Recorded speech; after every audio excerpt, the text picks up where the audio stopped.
പ്രധാനപ്പെട്ട വാർത്തയാണ്. തദ്ദേശ തെരഞ്ഞെടുപ്പിൽ ഭരണവിരുദ്ധ വികാരമില്ലെന്ന് CPIM നേരത്തെ തന്നെ ആ നിലപാടിലേക്കൊക്കെ തന്നെയാണ് എത്തിയിരുന്നത്.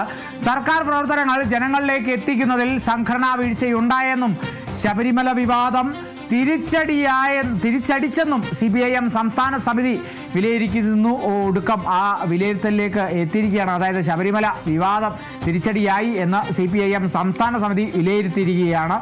എന്നാൽ ഭരണവിരുദ്ധ വികാരം ഇല്ല എന്നുള്ളതും കൂടിയാണ് ഒരു വിലയിരുത്തലുള്ളത്. സംസ്ഥാന സമിതി വിലയിരുത്തലാണ്. സ്വർണ്ണ കവർച്ചയിൽ നടപടിയില്ലാത്തത് തിരിച്ചടിയായി.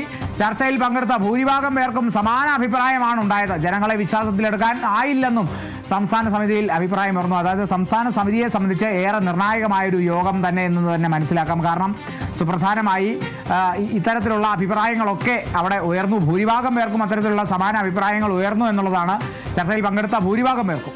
അതായത് സ്വർണ്ണ കവർച്ചയിൽ നടപടിയില്ലാത്തത് തിരിച്ചടിയായി, ശബരിമല വിവാദം തിരിച്ചടിയായി, ഇത്തരത്തിലുള്ള തിരിച്ചടികളൊക്കെ ഉണ്ടെന്നുള്ളതാണ്. എന്നാൽ ഭരണവിരുദ്ധ വികാരം തിരിച്ചടിയായിട്ടില്ല. അതാണ് സംസ്ഥാന സമിതി യോഗത്തിൽ നിന്ന് വ്യക്തമാകുന്നതെന്നാണ് നമുക്ക് മനസ്സിലാക്കുന്നത്. തദ്ദേശ തെരഞ്ഞെടുപ്പിൽ ഭരണവിരുദ്ധ വികാരം ഉണ്ടായിട്ടില്ല എന്നാണ് CPIM വിലയിരുത്തിയിരിക്കുന്നത്. സർക്കാർ പ്രവർത്തനങ്ങൾ ജനങ്ങളിലേക്ക് എത്തിക്കുന്നതിൽ സംഘടനാ വീഴ്ചയുണ്ടായിട്ടുണ്ട്. അതൊക്കെ വലിയ തിരിച്ചടിയായി. ശബരിമല വിവാദം തിരിച്ചടിയായി, സ്വർണ്ണക്കവർച്ചയിൽ നടപടിയില്ലാത്ത തിരിച്ചടിയായി എന്നുള്ളതൊക്കെയാണ് CPIM സംസ്ഥാന സമിതി യോഗത്തിലെ വിലയിരുത്തലുകൾ എന്ന് പറയുന്നത്. ചർച്ചയിൽ പങ്കെടുത്ത ഭൂരിഭാഗം പേരുടെയും അഭിപ്രായമാണിത്. ആ അഭിപ്രായങ്ങളെ സമന്വയിപ്പിച്ചാണ് ഇത്തരത്തിലൊരു വിലയിരുത്തലിലേക്ക് എത്തിയിരിക്കുന്നത്. ജനങ്ങളെ വിശ്വാസത്തിലെടുക്കാനായിട്ടില്ല എന്നുള്ളതും കൂടി സംസ്ഥാന സമിതിയിൽ അഭിപ്രായം ഉയർന്നു എന്നാണ് മനസ്സിലാക്കുന്നത്.